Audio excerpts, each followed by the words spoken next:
Hey, welcome to Sports Unfolded NHL Ranking Show. I am your host, Eric. My main man over there, Ron. How are you? I'm doing well. Loving all the comments about our top five here. Yeah, so Uh, NHL rankings came out can't wait. today. So much to go over with it. There's a lot of questions, a lot of teams left off this list. So just There's out of a reason curiosity, for that. yeah, that's why we do these shows so we could get down to the bottom of it. So let's start off by looking at this list. We'll bring that up for you. And we've got the Vegas Golden Knights coming in at number 5, the Edmonton Oilers at number 4, Carolina Hurricanes at 3, Calgary Flames at 2, and the Boston Bruins at number 1. And people may say this is a homer pick, but I'm sure you'll explain it as we get through and go through this ranking. If anything, So, I'm more tough on the Bruins than anybody. yeah, normally you are. Yeah, and you don't like to put them I don't in. want them in there. Yeah. So let's start off right at number 5, the Vegas Golden Knights. Former coach Bruce Cassidy making some good things happen down there in Vegas. 8-2 overall. They've won their last 4 games. Right. They have 3 road games coming up at Washington, at Ottawa, and at Montreal before our next rankings. 5-1 on the road, 3-1, 3-1 on the road, and 5-1 at home. So both very good records. Expectations, obviously. Facing Washington, Ottawa, Montreal. Montreal should be an easy one. Washington, again, having an up and down season. And then Ottawa, it's, I think, underperforming for what they picked up in the offseason. Why is Vegas at number 5, Ron? Well, because they were one of the best teams of the week. So earn that spot. There are roughly around 7 teams that are on small winning streaks, but not enough to get in there. So, look, I don't care if you've won a couple in a row, and I'll throw out Tampa Bay's name out there. They have a 2-game winning streak. That doesn't put you back into the top echelon of teams because they're frankly playing spotty all year so far, and I know that they're fresh off of a Stanley Cup run to at least get there, but you still have to perform to get into the top 5, and they're not there. They're not even close, to be honest with you. 4-4, just not cutting it. I believe actually now they're 5-4. It's just not enough. It's just not enough, and that goes for all those teams with winning streaks. New Jersey was closer than anybody. They have a 3-game winning streak. And I like New York Rangers. They have a 2-game winning streak, and they're playing against Philadelphia tonight. My expectation is they win tonight for a 3-game winning streak, and you could possibly see New York Rangers back in there next week. Okay. So if one of these teams falter. Yeah. So again, the only teams I would say, Dallas Stars. Granted, they did lose Winnipeg 5-3 as well. Yep. So better record. But then the question would be at number 4, I believe, where some people might have questioned why you put this team in, and that's Edmonton. I don't know why they would question that. Actually, not Edmonton. Actually, your number 2 team has been the biggest question mark. But Edmonton 6-3, have won 4 straight. They have home games in Nashville, New Jersey, Dallas. So they're playing those 2 tough games there, and then they travel on the road to Washington.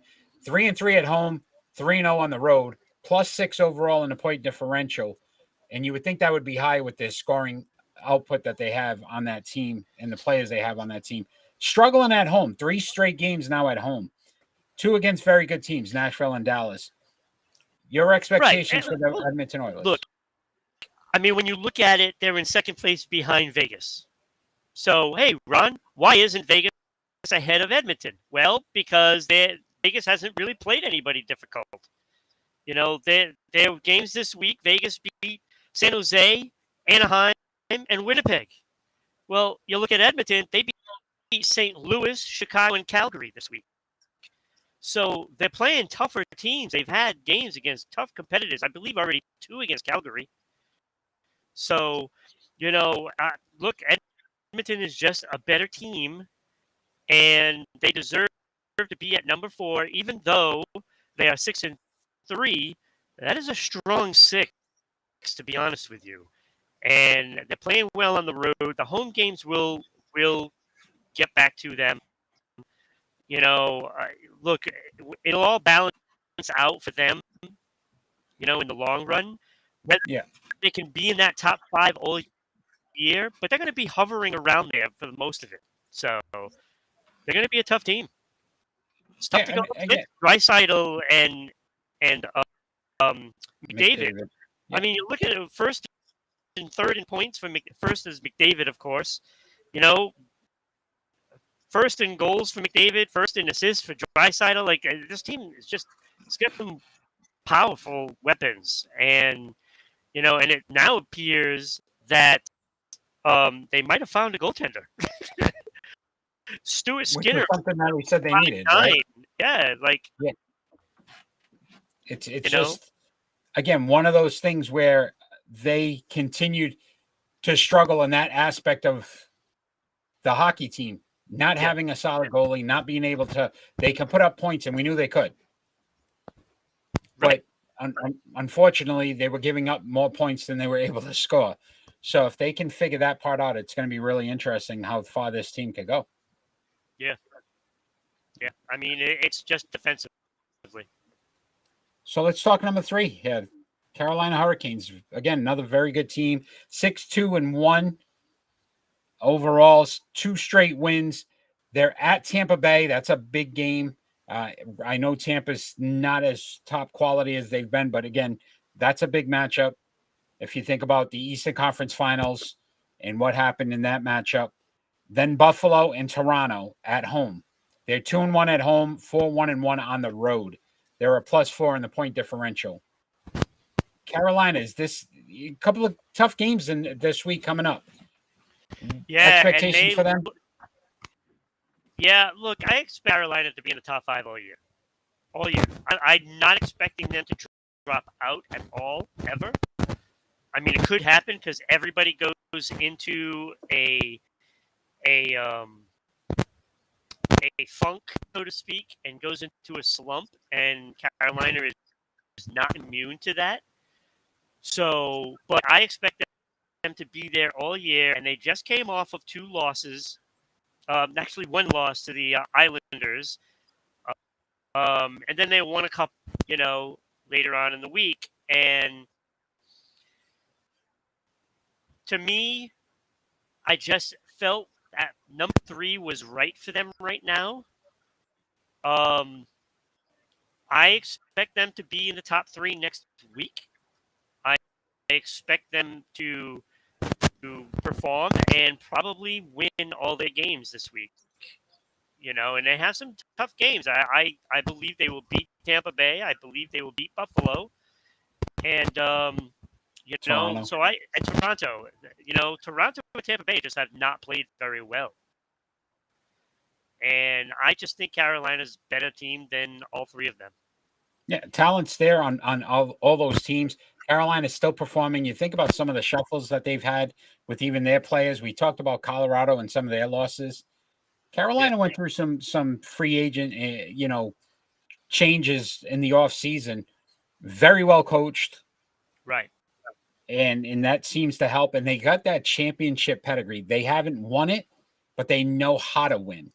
Yeah, if that makes sense. And when you look at the players that have stepped up this year already, Martin Necas, he's got 13 points. He's 6th in the league in scoring. I mean, if they're going to get that from him, and you have Sebastian Aho there, I mean, that is great. And then you have Andrei Svechnikov with 8 goals already. He is 2nd in goals, only 1 behind McDavid. So, they got some skill levels there that are far and away better than most teams. I mean, you're already talking now. You got 3 guys on that team you now have to worry about offensively.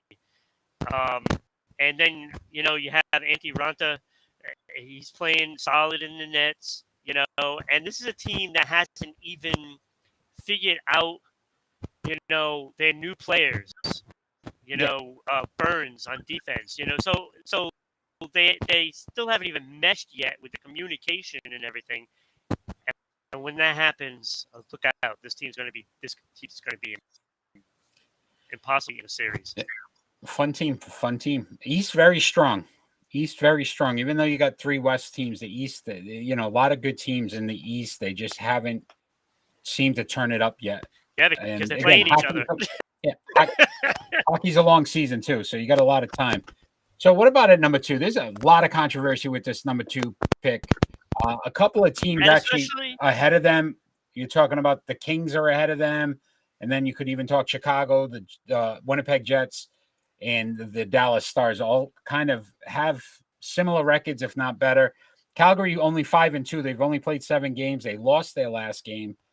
Right. They got home games against Seattle, Nashville, New Jersey this week, and then at the New York Islanders before our next ranking show. 4-2 at home, 1-0 on the road, a +4. Why are they at number 2, Ron? Well, frankly, because they bet the 3 teams ahead of them, and I'm about to have a power outage. So yeah, they're 5-2. They haven't played. So teams might be ahead of them in the standings, but that's because they played more games. Like you look at LA, who is the next team above them. They're 6-5, and that is Calgary. And Edmonton 6-3, and they've already had a 1-game piece this season. So to me, that cancels each other out. So I go with, what it is against everybody else. And I like Calgary better than Edmonton. And, Calgary just beat Pittsburgh before they lost 3-2 to Edmonton the other day. So, and Vegas, they just haven't really played anybody good enough. So that is why I have Calgary ahead of both of them. And I really LA. do look at it. The point differential +15 for Vegas, a +4 for Calgary, but then the Kings are -1. So they've actually played closer games and really haven't dominated. Calgary is at least at a +4. Right. You know that the games they're winning convincingly. Right. And Vegas is so far up on that because they played 3 games more. So, yeah. You can't look, we can't skew, what the actuals are. And the actuals are right now, Calgary is a better team than Vegas. They played better competition. They played just better all around in those games. So when you look at those numbers, you can make any number look, lopsided in one direction or another. But looking at the actual games, Calgary is better than Vegas. Great explanation. So I know you're dying to talk about the number 1 team. No, I'm not. I'm not dying for it. On Sports Unfolded NHL rankings, this is a first. The Boston Bruins, currently 8-1, 5-game winning streak, longest in NHL. Very tough schedule this week before next week's rankings. At Pittsburgh, at the New York Rangers, at Toronto, and then home for St. Louis. Boston right now 6-0 at home, 2-1 on the road, a +18, which again leads the NHL. With this schedule this week, though, Ron, is the expectation that they're going to remain at number 1, or is this just a short-lived top of the heap for the Boston Bruins? I expect a loss, and believe it or not, I actually expect a loss tonight against Pittsburgh. Especially if they don't have Dave Krejci in the lineup as the game is about to start right now. If they don't have Dave Krejci, Krejci's on the IR. So you're already shorthanded. You're looking at Pittsburgh with a 4-game losing streak. So they're going to be fired up. They're going to be at home. So Boston's going on the road, with a winning streak, with a big target on their chest. Look, Pittsburgh is going to be gunning for it. And if they're going to lose a game this week, this is going to be the one. And they got a tough schedule. And Pittsburgh has already scored. So that's not a good sign. So, but let's not take away what they've done already. Yeah. I don't expect them to be able to go this week unscathed. There's no way. So they could drop out of that number 1 spot, but I don't see them falling out of the top 5. There's probably no way that they can do that. They would have to literally lose every game. And so big difference. So the coaching change, we talked about Krejci, his injury and how that may affect them. But they really didn't do much in the offseason. They kept the same core together. Marchand made his return. Yeah. That's a big factor for them because, again, the expectation was it was going to be almost another month. McAvoy is close to coming back as well. He's ahead of schedule. So they're getting a lot of the pieces back as well, which could end up helping them, to your point, remain in this top 5 because you're getting all-stars back. It's not a what if or how if this guy performs. We already know what they're capable of. And I really like what Montgomery's done with this team so far from a coaching standpoint. Oh, absolutely.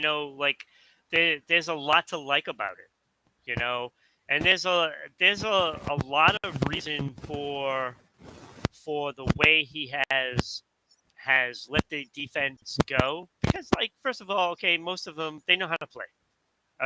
This team knows how to play. The core is a very heavy veteran presence. Yeah, been around for quite some time. Very NHL. You're only looking at you're looking at maybe 3 or 4 players that are in their first or second year. So they know how to play, and with that, they have a little more freedom on the defensive side to pinch in or be on the attack defensive, the defensive players. And with that makes responsibilities a little more important, to cover those spots. And the veterans on this team are going to know what to do. And that'll get you into trouble sometimes, as, throughout the season we've seen, but with Ullmark and Swayman in the nets, they're fine in the nets. I think the only thing you'd have to worry about, to your point, is look, the age of some of these guys, the mileage they've put on. Some of them, again, coming back from injuries with surgeries, and we know how tough hockey guys are, so I'm not questioning their toughness. But again, a lot of miles. And sometimes, again, towards the end of the season, they may lose that steam. How Montgomery uses the young kids and is able to incorporate them could end up protecting these players. So later on in the season, when they're making that strong playoff push, we hope. And I'll tell you, we've already seen some of that in the lineup already, as it was a good time to say, hey, DeBrusk, let's see you out there on the penalty kill. DeBrusk has been one of the minute leaders, for the team so far, and that is important because he's got the young legs. He's playing very, very well. It's hard not to when you're on Bergeron's line. As long as you're in the right place, you're going to have good things happen. Yeah. So, but that's just it. He wasn't always in the right place when Cassidy was around. And, that is a veteran coach, that loves the veteran players. That's a difference. And that's the difference that Montgomery is making in these younger players like Frederick and Brusk, to point out a couple. Great hire by Cam.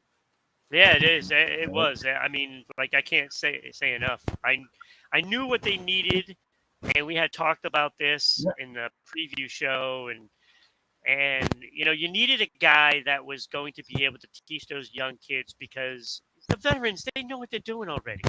Yeah. But it's those young players you want. Yeah, you got to build them up. All right, so let's look at this list again. Great job.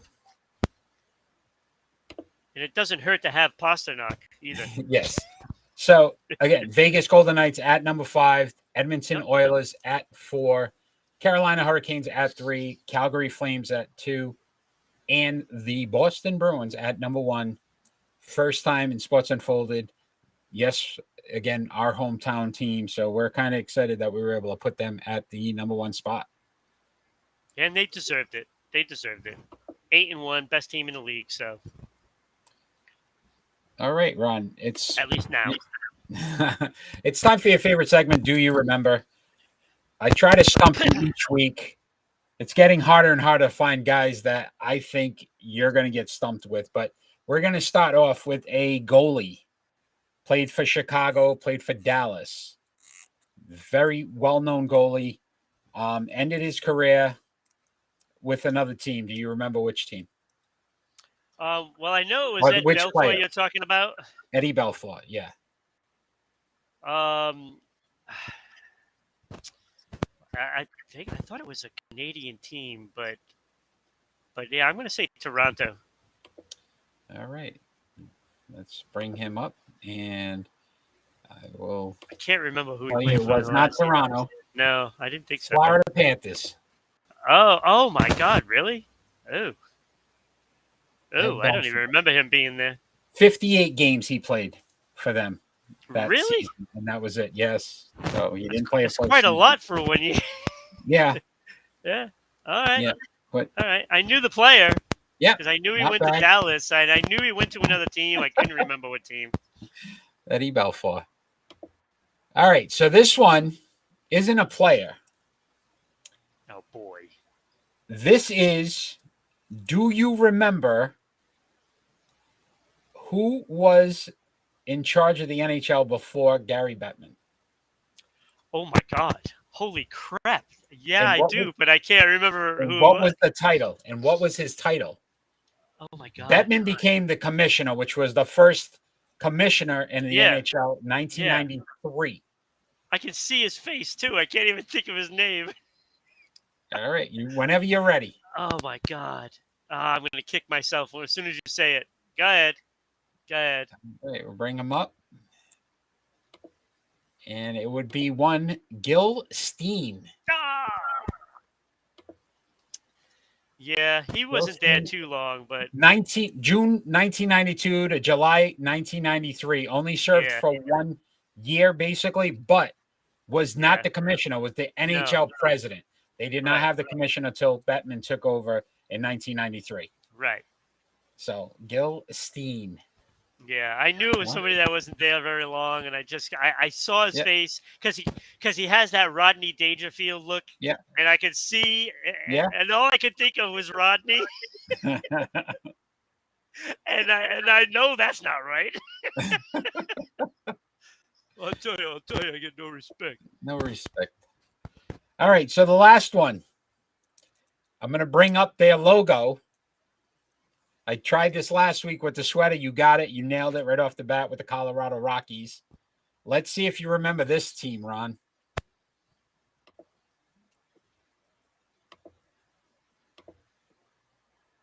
And if you know what years they were in existence. What the heck is that? I may have stumped you here. This may be another stumper. I've actually never have seen this logo. All right. So this would be. You want to take a guess? What is that? Is that a sparrow or a pigeon? I don't know. From 1967 to 1976, this was the California Golden Seals. Oh, that's right. The Golden Seals. That's a seal. Yes, and you can see the little hockey stick, and it looks like a missile to me, but. They left the league the year before I started watching hockey. Wow, see the that? Literal year before. So the Golden Seals only in existence for 9 years. Yeah. And with that logo, no doubt. Yeah, right. You couldn't even tell they were a seal. Yeah, not it looks like a bird. Yeah, I really just. Oh. That's the worst logo in sports history, right there. That's the worst one. All right, my friend. Well, this has been Hey, you Sports got me Unfolded. twice that time. You got me twice. I did. I'm trying, my friend. It's not easy. No, that was good. That was good. Sports Unfolded NHL ranking show. We normally do our show every Friday night, 6 p.m. live Eastern Standard Time. Check us out on Rhode Island Broadcasting, Facebook, YouTube, Twitch, and Twitter. Make sure you tune in this Friday because I'm telling you, we're going to have a show of all shows. There's so much to talk about in the NBA with this Boston Celtics, Brooklyn Nets, excuse me, NFL trade situation. All the NFL trades that have happened. We're obviously going to talk about the Boston Bruins in their NHL start to the season. It's 1-1, by the way. And we may have a World Series winner by the time. We may possibly. Possibly. So we've got so much to talk about this Friday night. Check us out, Rhode Island Broadcasting. Follow us, support us, sponsor us. So many different ways to do that. Share. Make sure you share, but subscribe. Subscribe to our channels on YouTube, Facebook, Twitter. Make sure you're subscribing. Continue to help us grow. We're having so much fun with this. Ron, it's been a pleasure, my friend. I will see you on Friday night. You take care. Absolutely. Fans out there, all we ask for is peace. Yeah, come at me. Come at me with those questions.